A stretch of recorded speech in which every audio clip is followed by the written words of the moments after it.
and the rest is history. But it's like military strategy 101. I mean, I think any one of us, if we were given the problem of capturing this person, probably could have done a better job than Don Rumsfeld, because he was always trying to save money. What was going on there? Was it possible that they were already focused on the next war and didn't want to divert men and materials?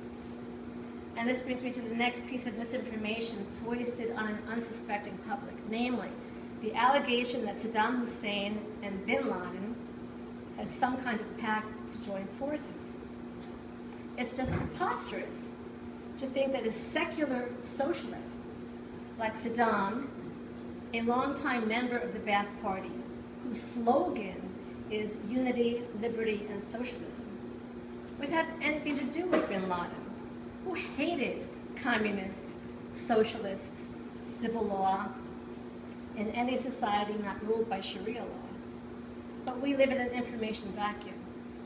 Our 80 seconds of news around the world don't prepare us for the nuances and complexities of today's world. President Bush was banking on our ignorance to manipulate our fear of the unknown. We believe the allegations because we know nothing about the people of Central Asia or the Middle East. Not only is the public ignorant, how much did Congress know about the ethnic makeup of Iraq before the invasion? It was a fascinating editorial in 2006 in the New York Times by a man named Jeff Stein. It was called, "Can You Tell Sunni from Shiite?" He actually went around Congress polling congressmen, and then he went to the directors of the FBI, and he asked them to describe to them, what's the difference between the Sunni and the Shiite? And most of them couldn't do it. This is 2006. This is 5 years after 9/11. How little was understood about Iraq before we decided to invade? We live in an infotainment vacuum, and the disintegration of another country should not be undertaken out of ignorance. Does greed know no bounds? It's important to know that under Saddam, the oil industry was nationalized. Under the current government, it is open to exploration by international companies. But what has become of the life of the Iraqi people, besieged by ISIS now and other terrorist groups? What kind of decision was made in those days? And was it the decision made out of knowledge or out of ignorance? You know, speaking about Central Asia, how much do we know about the part of the world? We have been at war there for 10 or more years. Can anybody name one fact about one group of people who lives there? When was the last time you saw a public interest documentary about Central Asia? Since we've been in war for over 10 years. I can vividly remember the first time I saw a documentary about Afghanistan. It was on the Al Jazeera network. 2 years ago, it was a story about the reconstruction of a music school. The first National Institute of Music, a Dr. Ahmed Sarmast, recruited street children and orphans to teach them both classical music and traditional Afghan music. It was in Kabul.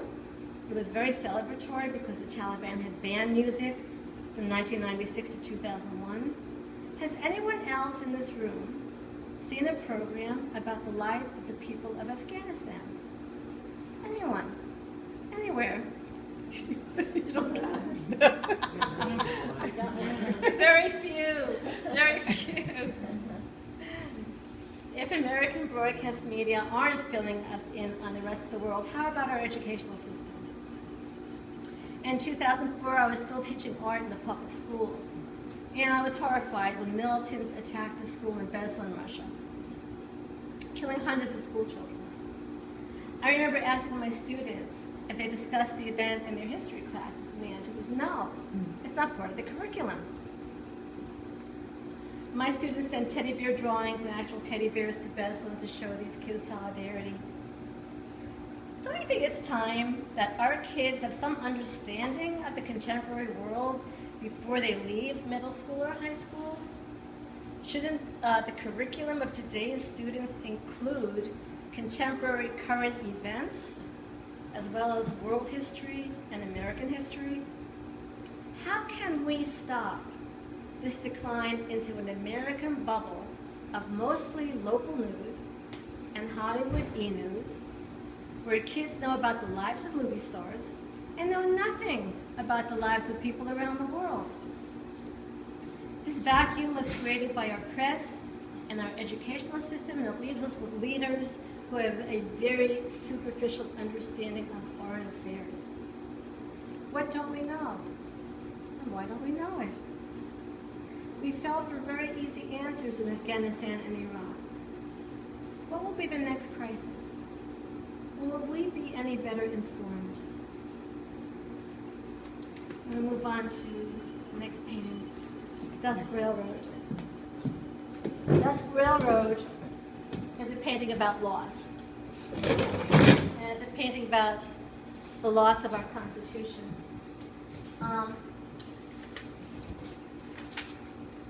It was influenced by a painting by Edward Hopper called Railroad Sunset. It has an almost identical composition, except for the color and the addition of a watchtower from Delta.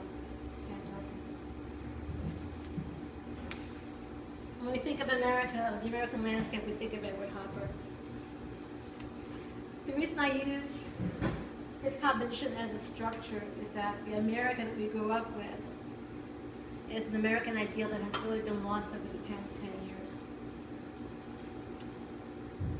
What has it done to the idea of America when we hold people indefinitely without a trial?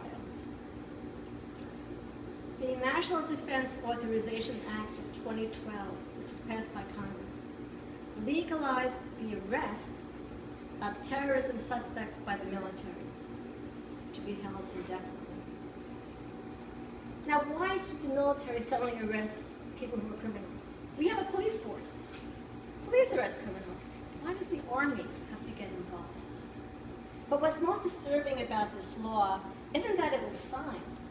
What's disturbing is that it wasn't reported that it was signed. That was what's really disturbing.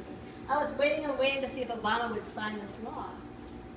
And I found out a week later that he signed it on the internet. So I sent away for dozens of papers to find an article, one article.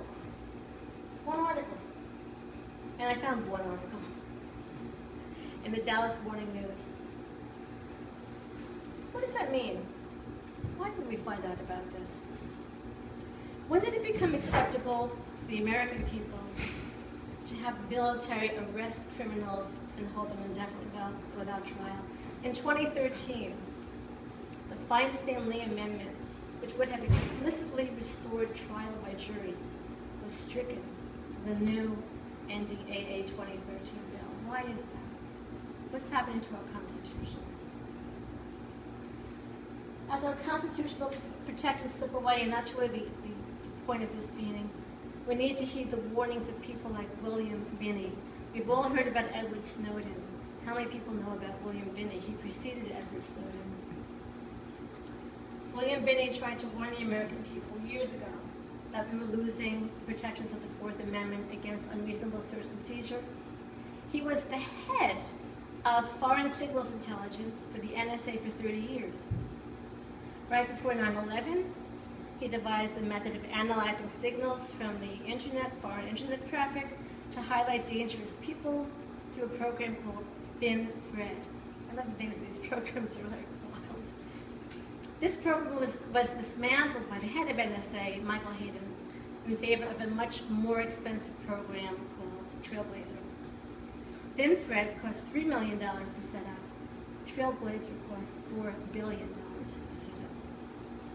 Trailblazer didn't work. Ultimately, it was discarded. And William Binney resigned in 2002 because he found out that the program he set up, Thin Thread, to analyze foreign intelligence was now going to be turned against the American people, all the American people, criminalizing our entire population. So he tried to warn a lot of people about the illegality of what NSA was doing. He went to Diane Rohr, a legislative aide on the House Intelligence Committee. He filed a secret complaint with the Pentagon's Inspector General. He went to the Department of Defense Inspector General. And all to no avail. He got no got nowhere. And in February 2007, his house was raided at gunpoint, and so was the house of Diane Moore. They took away his computers and all his papers. And the question I have is, like, when someone like William Binney, who's so concerned about our Constitution and what's legal in terms of surveillance, when someone like him is raided at gunpoint, where does it leave the rest of us? Like, I feel that he's a patriot. I feel he deserves the Presidential Medal of Freedom, and instead he's being accosted at gunpoint by the FBI and taken in like a common criminal. There's something wrong here. There's something wrong here, and it really behooves us to find out what it is. I'm sure Edward Snowden realized that going through channels, in this case, wasn't going to have the end result of alerting the American people to overwhelming surveillance.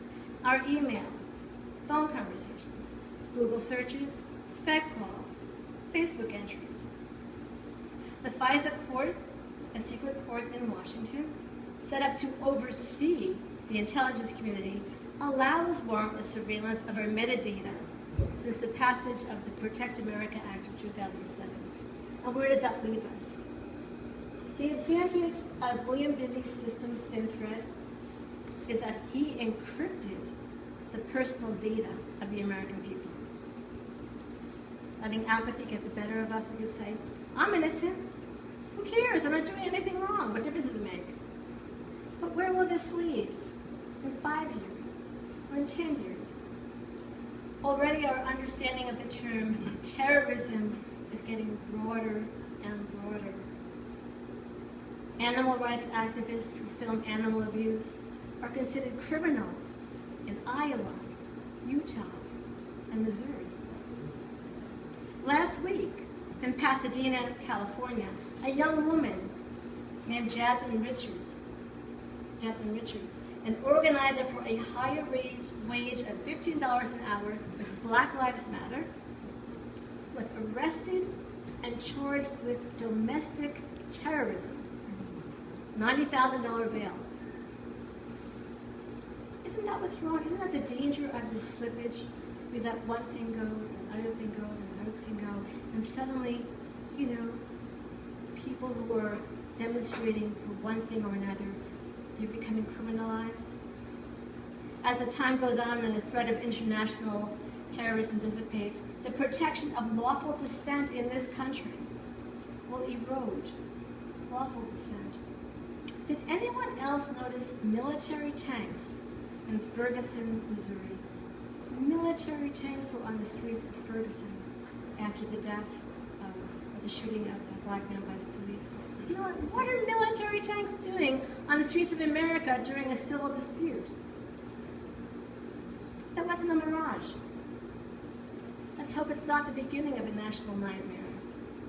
Martin Luther had a dream of what America can be. Let's all work to keep that dream alive. Thank you so much for coming.